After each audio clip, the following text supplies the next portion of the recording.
Hello everyone, talent with Sharma Shivika में मैं अपने सभी व्यूअर्स का बहुत सारा वेलकम करती हूँ। आई होप आप सब लोग बहुत अच्छे होंगे, अपनी वाइब्रेशंस को रेज कर रहे होंगे, सभी का बहुत अच्छा सोच रहे होंगे और अपने साथ भी सब कुछ अच्छा अच्छा कर रहे होंगे, क्रिएट कर रहे होंगे, मैनिफेस्ट कर रहे होंगे। सो गाइज, आइए देखते हैं। रीडिंग का टॉपिक होने वाला है you versus them. Current feelings क्या है आप दोनों की एक दूसरे को लेकर, एंड लव मैसेजेस आप दोनों के एक दूसरे के लिए। याद रखें, रीडिंग जनरल है, कलेक्टिव है, टाइमलेस है। आपके सामने जब भी ये आएगी, किसी न किसी रीजन से आएगी, कोई ना कोई गाइडेंस आपको इससे जरूर मिलेगी। ठीक है, प्लीज गाइड करिए यूनिवर्स। मेरे व्यूअर्स जो भी इस रीडिंग को देख रहे हैं या आने वाले समय में देखेंगे, उनकी अपने पार्टनर को लेकर करंट फीलिंग्स क्या है, क्या एनर्जी चल रही है उनकी, एंड उनके पार्टनर की एनर्जी, सबकॉन्शियस माइंड में क्या चीजें हैं उन्हें लेकर, प्लीज गाइड करिए। 3 कार्ड्स फॉर मेरे व्यूअर्स की energy on right side, and उनके पर्सन की एनर्जी, जिनके भी साथ जिस भी तरह के रिश्ते में वो है, मेरे लेफ्ट साइड में। Bottom of the deck is 5 of swords. ठीक है, विद मून। इस समय आप दोनों के बीच में कलेश दिखता है। म्यूचुअल एनर्जी कलेश की ही है। म्यूचुअल एनर्जी में धोखा दिख रहा है, फरेब दिख रहा है, बिट्रेयल दिख रहा है।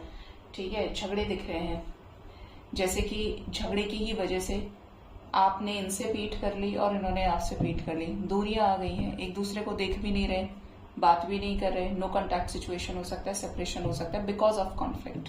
ठीक है, आपकी तरफ फर्स्ट कार्ड आया है queen of pentacles, next is 4 of swords and 10 of cups. एक चीज और गाइज, आज मुझे इंट्यूशन आ रहा था, तो आप मुझे बताइएगा इवनिंग टाइम में, अगर मैं एज के अकॉर्डिंगली, जैसे कि मैंने 3 पाइल्स बनाए, 18 से 25 पाइल नंबर 1, 25 से नियरली 35 पाइल 2, एंड 35 से 45 50 पाइल 3, और अगर उससे भी ज्यादा है तो उस पाइल में आता है तो पाइल 4 या पाइल 3 तक के अंदर अंदर। और एंजल्स की गाइडेंस आपके लिए क्या है, जिस भी एज ग्रुप में आप आते हैं, ये आपको बहुत मदद करेगा। क्योंकि टैरो रीडिंग से जब भी आप टैरो रीडिंग तो सिर्फ आप सुन रहे हैं, देख रहे हैं, फॉलो कर रहे हैं, सीख भी रहे हैं, नो डाउट आपको अच्छी लगती है एंजल्स की गाइडेंस। जो भी मैं डिलीवर करती हूँ एंजल्स की हेल्प से, वो आपको हेल्प करेगा दुनिया में किस तरीके से आप जी सकते हैं, स्पिरिचुअलिटी को अपनी लाइफ में लाकर, और हर उस ब्लॉकेज को हील करेगा आपके साथ, आपके जो साथ वाले हैं उनको भी। देखिए, मैं हमेशा एक चीज बोलती हूँ, थोड़ा सा रिलीजियस फैक्टर्स पर अगर बात करने लगते हैं तो लोग थोड़ा सा हर्ट हो जाते हैं या उस लेवल पर चीजों को नहीं समझ पाते हैं। बट मेरा हमेशा से ऐसा मानना रहा है, और जितना मैंने पास से जिंदगी को देखा है, महसूस किया है, और हर दिन सीखा है, हर एक सेकंड सीखा है, और अभी भी सीखती हूँ और आगे सीखूंगी, कि स्पिरिचुअलिटी का जो संचार है, स्पिरिचुअलिटी से जो जुड़ना है, अध्यात्म से जुड़ना है, वो हमारे हर ब्लॉकेज को खत्म करता है। ठीक है, दूसरा, स्पिरिचुअलिटी जो टॉपिक है, ये हमें इंसान बनाना सिखाता है, मानवता सिखाता है। एक्चुअल में क्या धर्म है, मानव होकर उससे जोड़ता है। जबकि आप अच्छे से जानते हैं कि मैं किसी की भी रिलीजन पर कोई भी पॉइंट आउट नहीं कर रही हूं, तो इसको उसी तरीके से लीजिएगा जिस तरीके से मैं आपको बताना चाहती हूँ। हर धर्म में हम, क्योंकि धर्म मनुष्य की भलाई के लिए ही आया दुनिया में, इस पूरे संसार में अलग अलग धर्मों का प्रचार प्रसार चल रहा है, अलग अलग गुरुज हैं, अलग अलग स्पिरिचुअल ऑरिटर्स हैं, हर किसी के पास अपनी एक कहानी है। ठीक है, मैं भी कुछ आपको बोलती हूँ तो अपने एक्सपीरियंस से ही बोलती हूँ, लेकिन मैंने पर्सनली चीजों को अप्लाई किया है, और जो चीज मुझे फील होती है, जो मैं देख रही हूँ, वो चीजें मैं आपसे शेयर करती हूँ। बहुत सारे लोग उसको प्रैक्टिकलिटी से, रियलिटी से जोड़ के बिल्कुल देख सकते हैं, क्योंकि वो आपकी लाइफ पे बिल्कुल फिट बैठेगी। जब हम रिलीजियस बिलीफ्स की बात करते हैं, आप जिस भी कम्युनिटी से आते हैं, आप मुस्लिम हैं, हिंदू हैं, सिख हैं, जो भी, आप क्रिश्चियन हैं, आपके कोई ईष्ट हैं, आप किसी डिवाइन पावर को मानते हैं, जो है एक ही, लेकिन कहीं ना कहीं चीजें लिमिटेड हो जाती हैं। धर्म हमें लिमिटेड रहना नहीं सिखाता, धर्म तो हमें धार्मिकता से जोड़ता है, अच्छा इंसान बनाता है, लेकिन कुछ समय से ऐसी भावनाएं या कुछ ऐसा प्रचार प्रसार चला है, जो भी कह लीजिए मिथ है, मिसअंडरस्टैंडिंग है, हमने उसको कुछ और ही रूप दे दिया है।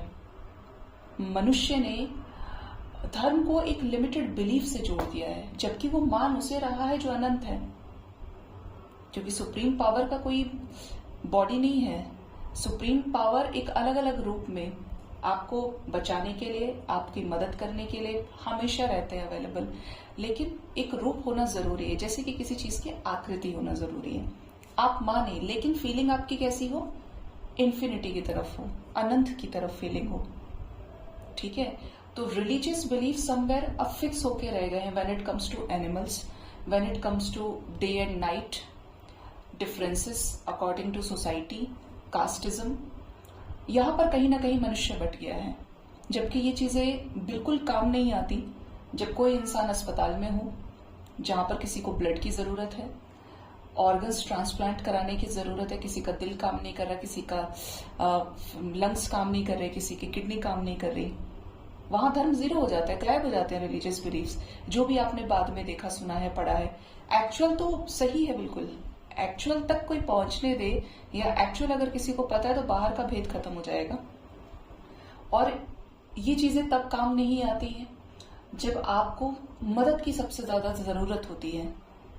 आप बाहर रास्ते में जा रहे हैं, आप सोच रहे हैं कि आपका गला प्यास से सूख रहा है, ठीक है, और आपको जिसने भी पानी पिला दिया, किसी भी रिलीजन से है वो, लेकिन उसने अपनी मानवता का धर्म आपके सामने निभाया, तो आपको कोई फर्क आएगा ही नहीं।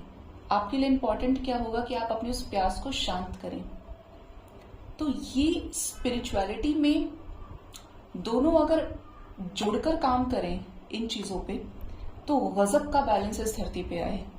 स्पिरिचुअलिटी और रिलीजियस बिलीफ्स अगर कंबाइन होते हैं, तो जो लेयर्स हैं, जो बाउंड्रीज क्रिएट हो गई हैं, वहां पर मुझे लगता है कि डिफरेंसेस खत्म हो जाते हैं। बाकी जो लिमिटेड बिलीफ है कि ये एनसीईआरटी का क्वेश्चन है, ये इस बुक से बाहर नहीं आ सकता क्योंकि सिलेबस में नहीं है, ठीक है, तो हमने कहीं ना कहीं अपना नजरिया फिक्स कर दिया है। मैंने तो नहीं किया, मैं टू बी वेरी ऑनेस्ट, कोई लिमिट नहीं है मेरी सोच में और ना करने में, लेकिन it is everyday happening with 99.99% people. तो इसके ऊपर मुझे लगता है कि वीडियोस लेकर आऊं अलग अलग एज ग्रुप के हिसाब से। आपके बच्चे हो सकते हैं, आप किसी के बच्चे हो सकते हैं, माँ बाप के साथ सब डील करते हैं, भाई बहनों के साथ, इवन उसके लिए रीडिंग आप देखते हैं जिनसे आप प्यार करते हैं, ठीक है।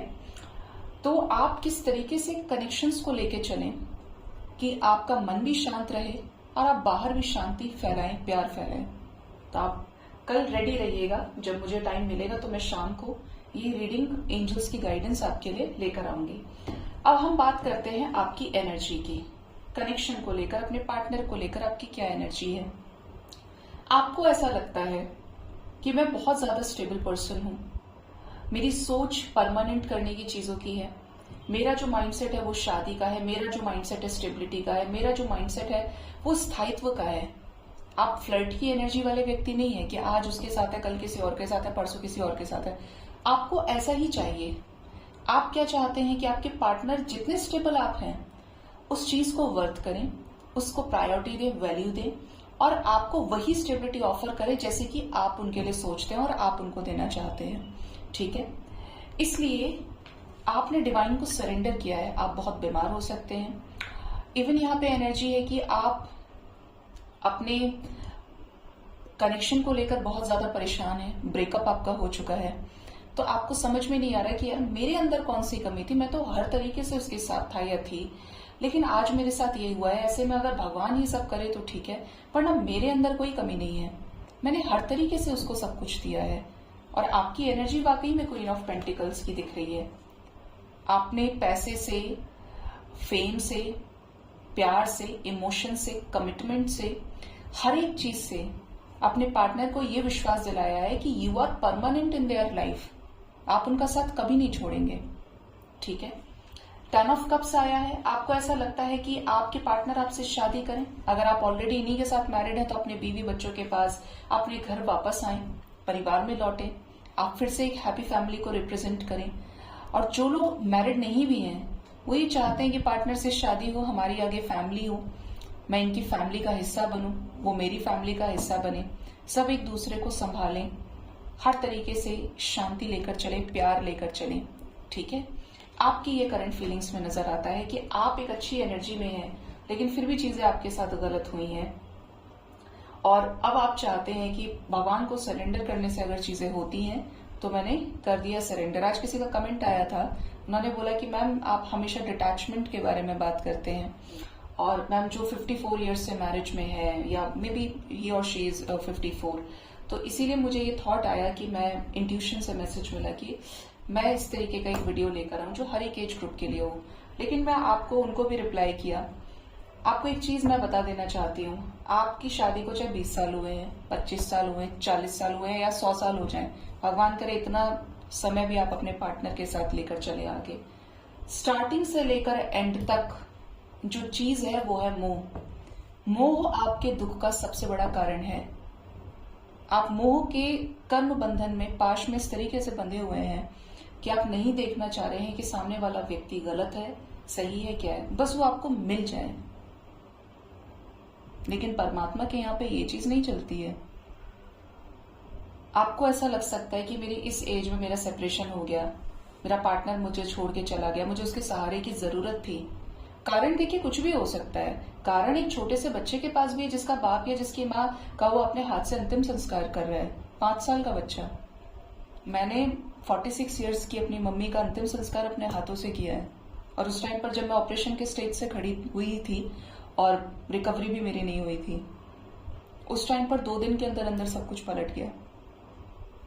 तो मेरे पास भी कारण हो सकता है और ऐसे ना जाने कितने लोग सदियों से ऐसे कारणों में बैठे हैं। लेकिन जन्म, मृत्यु, सेपरेशन, ये सारी चीजें, सेपरेशन में तो बहुत कुछ गुंजाइश है। आप इनर वर्क करें, खुद की सोल पे काम करें, सब कुछ होता है। अनटिल और अनलेस वो व्यक्ति आपके लिए सही भावना वाले होने चाहिए, चाहे आपके खुद के हस्बैंड हैं, वाइफ हैं। आपने किया लेकिन आप कहीं ना कहीं डिटैच नहीं हो पा रहे, जबकि वो दुखों को हर वक्त बनाए रख रहा है, क्योंकि मन में आस है। आस रखिए, कायदे से ये शरीर भी अपना नहीं है। जीते जी इंसान को दुख भी लगता है, परेशानी भी होती है, लेकिन मरने के बाद इंसान को जलने का भी पता नहीं चलता। तो सच्चाई को अगर आप अपना लें तो उसमें कोई बुराई नहीं है, क्योंकि वो एक्सक्यूजेस कभी खत्म नहीं होंगे, वो कारण, वो परेशानियां कभी खत्म नहीं होंगी, क्योंकि आप सिर्फ उसे अपने हिसाब से देख रहे हैं, आप प्रकृति के हिसाब से नहीं देख रहे। और प्रकृति अपने आप को बैलेंस करना जानती है।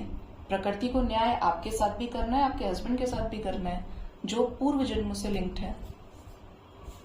तो चीजों को एक बिगर पिक्चर की तरफ से देखने की कोशिश कीजिए। एक्सक्यूजेस कभी खत्म नहीं होते, इसीलिए एक्सक्यूजेस हमेशा ब्लॉकेजेस होते हैं, चाहे कुछ भी हो जाए। ठीक है, तो उनसे ऊपर उठने की कोशिश कीजिए, जिससे पहचान लें कि सेपरेशन क्यों हुआ है और किस एनर्जी पे मुझे काम करना है। आपके पार्टनर की तरफ फर्स्ट कार्ड आया है 8 ऑफ वॉन्ड्स। बहुत सारे लोग ऐसे हैं जिनकी बातचीत हो रही है, हो चुकी है, और कुछ ऐसे भी हैं कि पार्टनर बहुत जल्द आपको कॉल मैसेज करने वाले हैं। ये इस रिश्ते में आपके साथ ग्रोथ चाहते हैं, मूवमेंट चाहते हैं, ऐसा मूवमेंट जो बिल्कुल मन में है सीधा जबान पे ले आए। Page of swords and 7 of cups, ये आपके ऊपर नजरें बनाए हुए हैं, आपको स्पाई करते हैं। आपके पार्टनर इस कनेक्शन में आपके साथ ही आगे बढ़ना चाहते हैं। आप सरेंडर्ड एनर्जी में हैं, ये आपसे बात करने की एनर्जी में आ रहे हैं, ये आपको स्पाई करते हैं। इनके मन में जो भी चीजें अनक्लियर्ड हैं, जो चीजों पे इनको इल्यूजन्स है, डाउट है, ये उसको क्लियर करना चाहते हैं, आपसे भटक रहे हैं, लेकिन इन्हें पता है कि इन्हें जाना किस तरफ है। इनके मन में आप हैं। ठीक है, जो भी सिचुएशंस आपके बीच में क्रिएट हुई है पास्ट में किसी थर्ड पार्टी सिचुएशन की वजह से, मल्टीपल प्रायोरिटीज के चलते ये रिश्ता खराब हुआ है, तो यहाँ पर क्लियर सी एनर्जी है कि पार्टनर बहुत जल्द बात करने वाले हैं। ये आपको ऐसा भी बोल सकते हैं, मैंने तुम्हारा वो स्टेटस देखा था, मैंने तुम्हारी वो स्टोरी देखी थी, मैंने पूछा था और लोगों से तुम्हारे बारे में। क्लियर एनर्जी है कि ये स्टॉक कर रहे हैं स्ट्रांगली आपको। ये तो चाहते हैं कि चीजें आपके साथ आगे बढ़े, पहचान रहे हैं आपकी वर्थ को। ठीक है, देखते हैं इनके लव मैसेजेस और आपके लव मैसेजेस इनके लिए क्या हैं। तो एक एक कार्ड हम निकालेंगे लव मैसेजेस के लिए। एंजल्स प्लीज गाइड करिए।